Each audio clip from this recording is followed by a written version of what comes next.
Hello everyone, welcome to my YouTube channel. My name is Shweta and currently I'm a second year BSc Nursing student at Government Medical College Jalaun Orai. आज की video में हम लोग discuss करने वाले हैं कि आपको फिजिक्स कैसे पढ़नी है यूपी सीनेट के लिए। तो इस वीडियो में हम बेसिकली फिजिक्स को ही डिस्कस करेंगे कि आपको कैसे पढ़ना है, किस टाइप से क्वेश्चन प्रैक्टिस करनी है एंड कहाँ से क्वेश्चन प्रैक्टिस करनी है। सब कुछ इस वीडियो में डिस्कस करने वाले हैं। फिजिक्स से रिलेटेड आपके जितने भी डाउट रहने वाले हैं वो इस वीडियो में सॉल्व हो जाएंगे। आप वीडियो को एंड तक देखिएगा ताकि आपको सारी चीज़ें समझ में आ जाए। एंड उसके बाद भी अगर आपको कोई चीज़ समझ में नहीं आती है तब आप कमेंट बॉक्स में बता सकते हैं। अभी हम वीडियो स्टार्ट कर रहे हैं।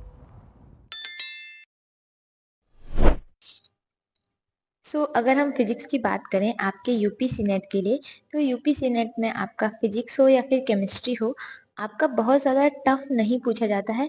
कहने का मतलब जैसे आपके नीट में पूछा जाता है, आपके एम्स में पूछा जाता है, ऐसा आपसे नहीं पूछा जाता है। वहाँ पे आपके काफ़ी हाई फाई क्वेश्चन पूछे जाते हैं। उसके कंपैरिजन में यहाँ पे क्वेश्चंस आपसे काफ़ी ज़्यादा इजी पूछे जाते हैं और जो क्वेश्चंस रहते हैं वो आपके इजी टू मॉडरेट ही रहते हैं। बहुत टफ क्वेश्चंस आपसे नहीं पूछे जाते हैं। तो उसी के अकॉर्डिंग हम बात करेंगे कि आपको किस तरीके से पढ़ाई करनी है एंड कैसे क्वेश्चन प्रैक्टिस करनी है।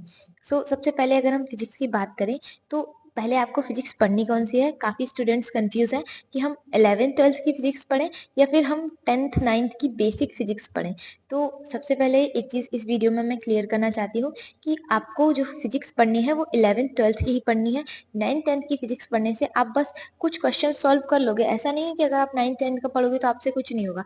आप 40 में से 10 क्वेश्चन सॉल्व कर लोगे, लेकिन उसका कोई मतलब नहीं है, क्योंकि उस 10 क्वेश्चन से आपको ना तो सिलेक्शन मिलेगा ना ही आपके अच्छे मार्क्स आएंगे। तो आपको क्या करना है, 11th-12th की फिजिक्स पढ़नी है और बहुत डीप में नहीं पढ़नी है। आपको बेसिक लेवल ही पढ़ना है और मोस्टली उसका जितना थ्योरी पोर्शन रहेगा वो आपको पूरा कवर करना है। थ्योरी पोर्शन आप जितना अच्छे से कवर कर सकते हैं, जितना अच्छे से उसको पढ़ सकते हैं, उतना आप पढ़िएगा। एंड जो आपका न्यूमेरिकल है या फिर जो न्यूमेरिकल है या जो फॉर्मूला बेस आपके क्वेश्चंस है, उनको आपको कैसे करना है वो भी हम डिस्कस करेंगे इस वीडियो में। सबसे पहले जैसे आपका फिजिक्स 2 पार्ट में होता है, पार्ट 1 और पार्ट 2। मेनली जो आपका पार्ट 2 रहता है उसमें ज़्यादा फॉर्मूला बेस्ड क्वेश्चन नहीं रहते हैं, ज़्यादा न्यूमेरिकल्स नहीं रहते हैं। जबकि पार्ट 1 में आपका मोस्टली जितना न्यूमेरिकल्स है, डेरिवेशन है, वो सब आपके पार्ट 1 में रहते हैं। तो पार्ट 2 का जो थ्योरी वाला पोर्शन होता है वो आपको अच्छे से कवर करना है, क्योंकि आपका थ्योरी वाला पोर्शन काफ़ी ज़्यादा पूछा जाता है एंड उससे काफ़ी क्वेश्चंस बनते भी हैं आपके। जैसे आपका जो सिंपल से क्वेश्चन है, जैसे कि लेंस से क्वेश्चन पूछा जाता है आपका, है ना, आपका फिर मिरर से क्वेश्चन पूछा जाता है। उसके बाद अगर हम बात करें जनरेटर वगैरह, सॉरी जनरेटर नहीं, ट्रांसफार्मर और आपके जो सेमीकंडक्टर्स होते हैं, तो उससे क्वेश्चन पूछे जाते हैं और ऐसे थ्योरी टाइप के ही क्वेश्चन पूछे जाते हैं आपसे। तो इस टाइप के क्वेश्चन आपको अच्छे से थ्योरी अगर आप एक बार क्लियर कर लोगे तो आपको आ जाएंगे। और जो आपके फॉर्मूला बेस्ड क्वेश्चन है या फिर जो भी आपके डेरिवेशन है, न्यूमेरिकल्स है, तो उसमें भी आपको बहुत डीप में नहीं पढ़ना है। जो आपकी इजी से फॉर्मूला है वो आपको सारे फॉर्मूलाज पढ़ने हैं और उसके बाद आपको फॉर्मूला बेस्ड क्वेश्चन ही करने हैं। बहुत ज़्यादा टफ क्वेश्चन नहीं पूछे जाएंगे। और इसमें क्या पूछा जाता है, आपका जो सिंपल फॉर्मूला रहते हैं, आपको यूनिट पूछी जा सकती है, वेक्टर है, स्केलर है, या फिर उसकी क्या यूनिट है, एसआई यूनिट क्या है। तो यही सारी चीजें आपसे पूछी जाती हैं। आपसे डायमेंशनल फॉर्मूला पूछ देंगे या फिर उसका नॉर्मल जो फॉर्मूला रहेगा वो पूछ देंगे, या फिर पूछ देंगे कि कोई एग्जाम्पल देके, जैसे मान लो न्यूटन का ही कोई एग्जाम्पल दे दिया उन्होंने, और फिर पूछेंगे ये कौन सा लॉ है, फर्स्ट लॉ है, सेकेंड लॉ है। तो इस टाइप के क्वेश्चन पूछे जाते हैं। मतलब आप कहने का समझ लो कि काफी ज्यादा बेसिक क्वेश्चन पूछे जाते हैं। और यहाँ पे अगर आप थोड़ा सा भी अच्छे से पढ़ लेते हो और क्वेश्चन प्रैक्टिस कर लेते हो तो आप अच्छा स्कोर कर सकते हो। ऐसा नहीं है कि बहुत ज्यादा रॉकेट साइंस पूछी जाती है एग्जाम में तो आपको आएगी ही नहीं। एग्जाम काफी सिंपल आता है, बट काफी स्टूडेंट्स इसमें इसलिए रह जाते हैं कि बहुत ज्यादा डीप पढ़ लेते हैं और फिर उन्हें जो एकदम बेसिक लेवल का होता है वो उन्हें आता ही नहीं है। तो आपको ऐसा नहीं करना है, आपको इजी पढ़ना है, बेसिक पढ़ना है, और बेसिक के साथ साथ आपको फॉर्मूला बेस्ड जो भी क्वेश्चन रहेंगे उनकी आपको अच्छे से प्रैक्टिस करनी है। अब आप लोग इसमें ज्यादा कंफ्यूज हैं कि जैसे फॉर्मूला बेस्ड क्वेश्चन प्रैक्टिस कर रहे हैं बट वो आपसे हो नहीं रहे हैं। तो वो क्यों नहीं हो रहे हैं, वो देखो, जितने भी फॉर्मूलाज हैं फिजिक्स के, मैंने बोला है कि मैं आपको प्रोवाइड कराऊंगी, तो मैं आपको प्रोवाइड करा दूंगी जो फॉर्मूला शीट है। बट उसमें थोड़ा सा टाइम लगेगा, तो उतना टाइम आप मुझे दे दो।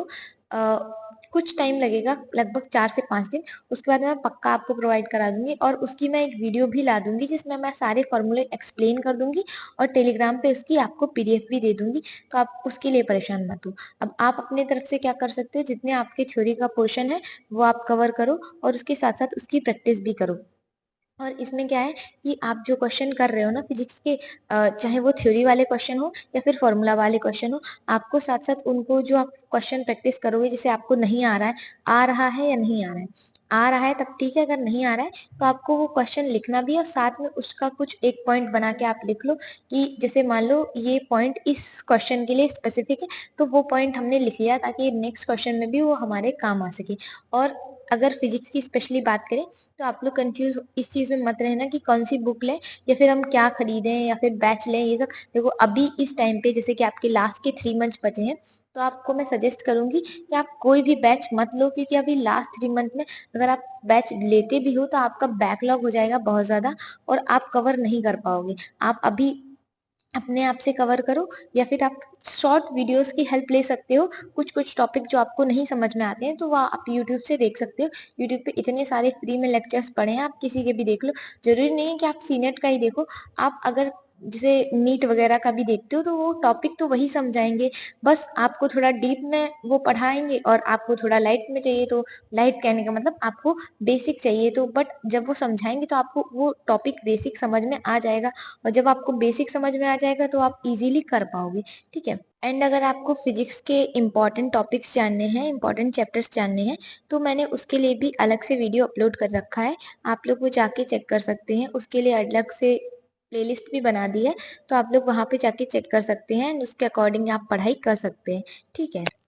तो यही चीजें हैं जो आपको ध्यान में रखनी है कि आपको बहुत ज्यादा टफ नहीं पढ़ना है ना। और अपनी क्वेश्चन प्रैक्टिस करते रहने। क्वेश्चन प्रैक्टिस आप यूट्यूब से करो या फिर अपनी बुक से करो। अगर आपके पास बुक है तो आप बुक से कर लो, अगर आपके पास बुक नहीं है तो आप यूट्यूब से कर लो। यूट्यूब पे आप पे बहुत सारे मतलब मिल जाएंगे चैनल्स जहाँ पे आपको प्रैक्टिस कराई जाती है। लेकिन ऐसा है कि आप लोग पूछते हो कि मैंने किस चैनल से प्रैक्टिस करी थी, तो उस टाइम पे देखो मैं सच बता रही हूँ, उस टाइम पे उतने चैनल्स अवेलेबल नहीं थे। मतलब कुछ ही चैनल्स थे जो सीनेट की प्रैक्टिस करवाते थे। बट अभी आप इस टाइम पे देखोगे आपको इतने सारे चैनल्स मिल जाएंगे बस सीनेट के लिए, और वो भी अच्छी खासी प्रैक्टिस करा रहे हैं। तो जरूरी नहीं है जिन टीचर से मुझे समझ में आया था तुम्हें भी समझ में आए। आप अपने हिसाब से देख लो कि आपको इन इन टीचर्स का समझ में आ रहा है तो आप उन्हीं का पढ़ के देख लो। ठीक है। और उसके बाद उन्हीं से अपनी क्वेश्चन प्रैक्टिस शुरू कर दो। और रही बात, जैसे यहाँ पे क्या है कि मैं भी क्वेश्चन प्रैक्टिस करा रही हूँ, बट आपको अगर नहीं समझ में आ रहा आप किसी का भी देख लो, बट हाँ क्वेश्चन प्रैक्टिस आपको डेली करनी है। एंड डेली एक टॉपिक कवर कर लो और उसकी क्वेश्चन प्रैक्टिस कर लो। बाकी फिजिक्स में फॉर्मूला शीट आपको मिल जाएगी। अगर आप लोग अपने से प्रिपेयर कर सकते हो तो अपने से प्रिपेयर कर लो और अच्छी बात है। ठीक है। तो फिजिक्स में बहुत परेशान मत हो कि नहीं हो पाएगा या फिर हमें बहुत डर लग रहा है। अच्छे से पढ़ाई करो, हो जाएगा। बहुत ज्यादा प्रेशर लेने की जरूरत नहीं है, बहुत ज्यादा लोड लेने की जरूरत नहीं है। कैसे होगा कैसे होगा, बस पढ़ते रहो, थोड़ा थोड़ा ही पढ़ोगे तब भी हो जाएगा। अभी टाइम है, अभी 3 मंथ है आपके पास, आप अच्छे से कवर कर सकते हो। ठीक है। बहुत ज्यादा परेशान होने की जरूरत नहीं है। बस डेली क्वेश्चन प्रैक्टिस करनी है और अपना कुछ कुछ टॉपिक्स कवर करते चलना है। ठीक है। बस यही बताना था आज के इस वीडियो में। सो आई होप जितना मैंने अभी आपको समझाया है वो आपको समझ में आ गया होगा। अगर नहीं समझ में आया है आप लोग कमेंट करके बता देना, मैं रिप्लाई देने की कोशिश करूंगी। एंड अगर कोई चीज ऐसी है जो आपको नहीं समझ में आ पा रही है तो उसके लिए मैं नेक्स्ट वीडियो भी बना दूंगी। सो आज की वीडियो के लिए इतना ही था। मिलते हैं नेक्स्ट वीडियो में। Bye bye.